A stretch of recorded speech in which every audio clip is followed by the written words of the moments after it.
का धन्यवाद देता हूं कि इतने सुबह बुलाने पर आप सभी यहां पर आए हैं।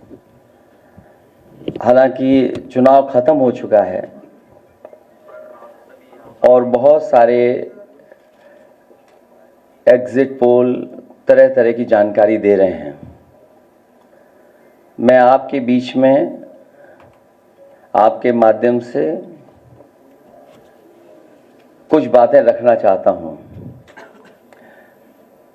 मैं शुरुआत करता हूं कि जितनी ऊंचाई पर जाकर कटती है पतंग,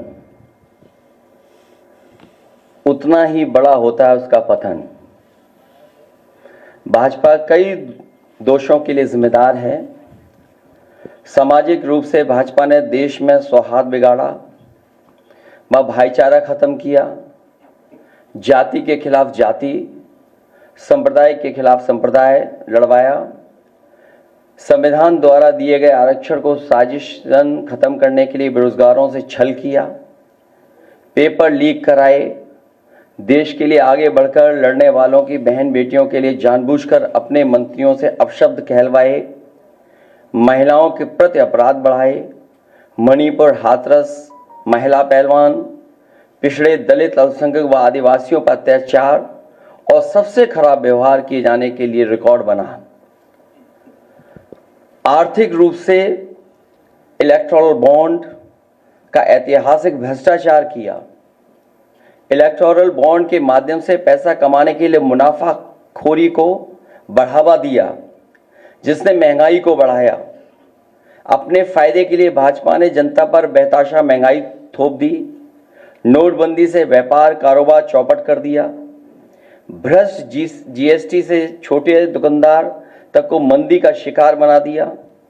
किसानों की जमीन हड़पनी चाहिए, काले कानून लाने चाहे, खाद की बोरी की चोरी की, लाभकारी मूल्य नहीं दिया, 35 सालों की सबसे बड़ी बेरोजगारी में देश को धकेला, महंगाई से गरीब को और गरीब बना दिया, अमीरों के अरबों के लोन माफ किए लेकिन किसानों के ऋण के लिए आत्महत्या के लिए मजबूर किया, ब्याज की दरें घटाकर मध्यम वर्ग की बचत को बेकार कर दिया,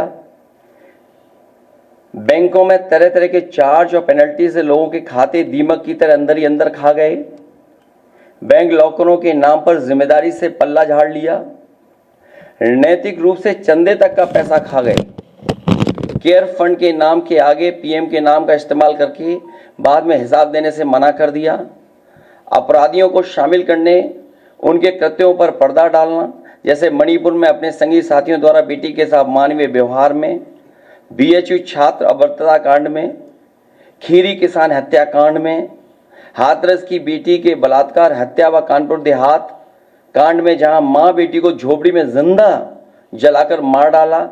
ऐसे अनगिनत उदाहरण हैं। शारीरिक रूप से देखें तो भाजपा लोगों के शरीर स्वास्थ्य से भी खिलवाड़ किया, उसके भी दोषी हैं। भाजपा ने बिना जांच परखे जानलेवा वैक्सीन लगवाई, कमीशन खाकर गलत दवाइयों को पास करके लोगों का जीवन खतरे में डाला। इसका सीधा असर जनता की सेहत पर पड़ेगा और आने वाली पीढ़ियों की तंदुरुस्ती पर भी। भाजपा पीढ़ियों पर प्रहार की दोषी भी है। मनोवैज्ञानिक रूप से लोगों के दिल और दिमाग में जानलेवा वैक्सीन लगवाने के बाद बीमार होने पर डर बैठा दिया। महिलाओं के अंदर असुरक्षा का भाव घर कर गया। युवा अनएम्प्लॉयमेंट या अंडर एम्प्लॉयमेंट से डिप्रेशन का शिकार हुआ। राजनीतिक रूप से चंडीगढ़ के मेयर चुनाव में कैमरे के सामने धांधली की, चुनी हुई सरकारें गिराई, खरीद फरोख्त का नकारात्मक सियासत को जायज ठहराया, पारिवारिक रूप से राजनीतिक फायदे के लिए परिवारों को लड़वा दिया, भाई के खिलाफ भाई को।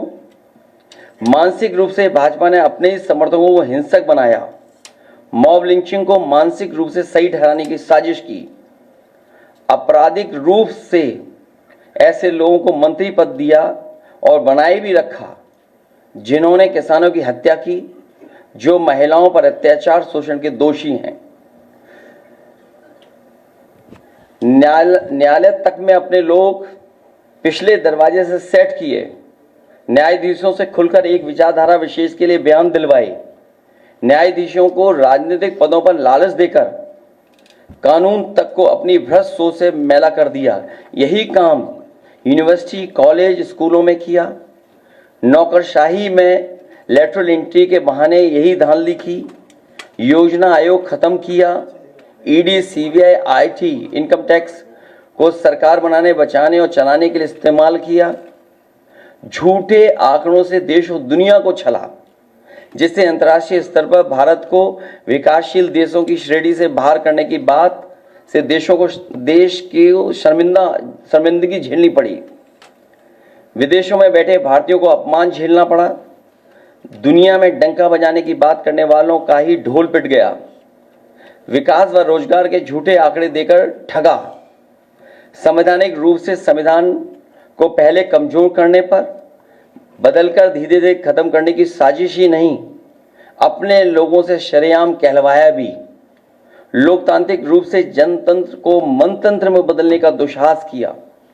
व्यक्ति को व्यवस्था से बड़ा बनाने और बताने का दुष्प्रचार कर लोकतंत्र की भावना का अपमान किया। चुनाव के नतीजों को कुछ भ्रष्ट मीडिया कर्मी और अधिकारियों की मिलीभगत से बदला भी और आगे भी इस चुनावी घपले को जारी रखने का षड्यंत्र रचा। भाजपा ने इन्हीं सब कारणों से देशवासियों की जिंदगी को खतरे में डाल दिया है। साथ ही भाजपा ने अग्निवीर जैसी अल्पकालिक भर्ती, जो देश की सुरक्षा व सीमाओं से समझौता करके देश को खतरे में डाल दिया है। भाजपा का झूठा राष्ट्रवाद, चीन की घुसपैठ से रजांगला मेमोरियल जैसे शहीदों के बलिदान का स्मारक तक नहीं बचा पाए। भाजपा की भ्रष्ट नीतियां बीते कल के लिए नहीं बल्कि भविष्य में भी देश की रक्षा के लिए असमर्थ व अक्षम है। इसलिए जनता इस बार गांधी जी को याद करते हुए करो या मरो की तरह आंदोलित हो गई है और अपने देश के भविष्य बचाने के लिए नया स्वतंत्रता आंदोलन लड़ने के लिए तैयार बैठी है। जनता स्वतंत्रता सेनानियों की तरह बलिदान करने के लिए तैयार है, क्योंकि भाजपा काल में उसका जीवन तो वैसे ही दूभर हो गया है। जनता की सकारात्मक सक्रियता से देश नकारात्मक ताकतों से आजाद होने जा रहा है। देश प्रेमी 140 करोड़ जनता की शक्ति के आगे भ्रष्ट और संकीर्ण सोच के चंद देश विरोधी लोग टिक नहीं सकते। देश का युवा फिर से कफन सर पर बांधकर कह रहा है, मेरा रंग दे बसंती चोला। मैं कहना चाहता हूं, इंडिया की जीत देश और देश की जनता की जीत साबित होगी। जय हिंद। आप सबका बहुत बहुत धन्यवाद।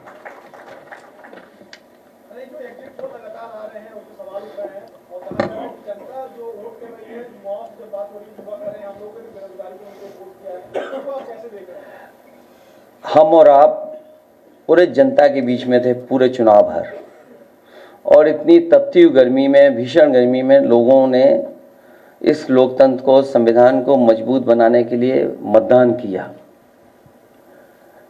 कहीं भी किसी जगह पर ऐसा नहीं दिखा कि भारतीय जनता पार्टी के समर्थन में लोग आए हों।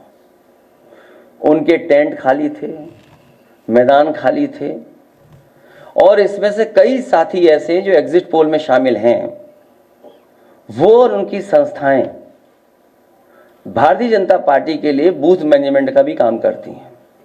समय समय पर बूथ की जानकारी भी देती हैं।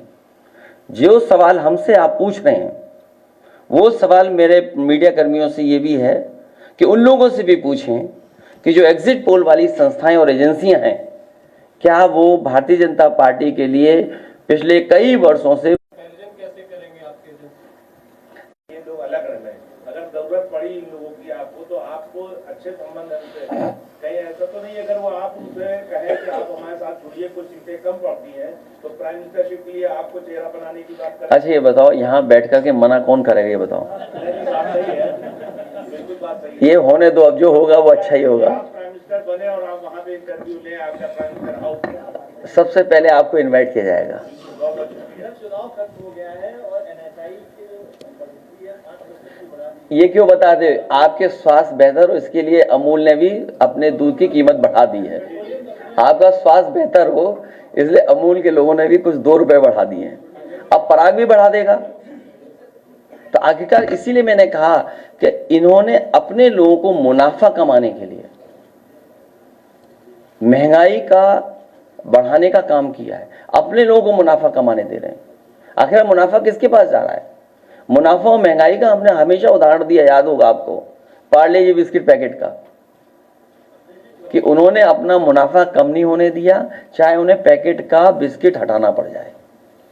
चुनाव खत्म हो गया, हर चीज महंगी होगी। आप बताओ, बिजली कहीं मिल रही थी? जिन फेजेस में चुनाव खत्म होता चला जा रहा था, बिजली कहां थी? और यह भी हो सकता है कि धीरे धीरे काउंटिंग करें और रात में बिजली गुल करें। नहीं, चुनाव के लिए बोल रहा हूं मैं कि काउंटिंग को धीमे धीमे करें और रात में बिजली गुल करें। ये मैंने पढ़ लिया, एक कॉपी नहीं, बांट दो जल्दी कॉपी, पढ़ लें। ये भी लेट आए हैं, गमछे तो समाजवादी लग रहे हो। नहीं, एक ही बात है, अलकनंदन जी को जानते होंगे आप भी, एक ही बात है। स्वामी अलकनंद जी की अगर है गमछा तो हमारी उनकी एक ही बात है।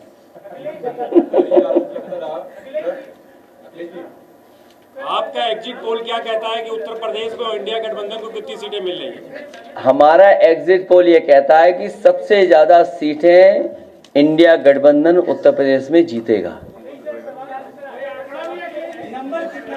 मैंने अपना इंटरनल भी सर्वे कराया है और वो भी बहुत बढ़ चढ़ कर बता रहा है।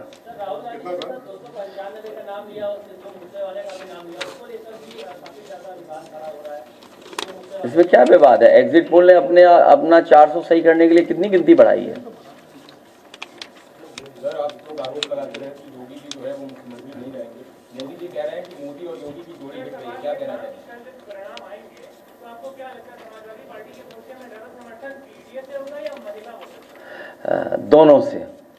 दोनों से, क्योंकि पीडीए में भी आधी आबादी है।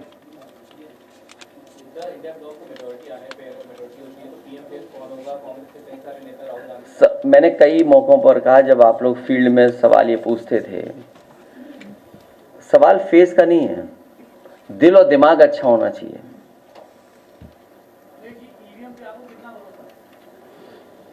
कौन पूछ रहा है भाई? अपना पर्चे दे दो, कहां छिप करके पूछ रहे हो? ये चुनाव बाद बात करेंगे हम लोग, अभी कोई चर्चा नहीं। मेरा पुराना जो मैंने जवाब दिया वो निकाल करके देख लीजिएगा, आपको जवाब मिल जाएगा उसमें।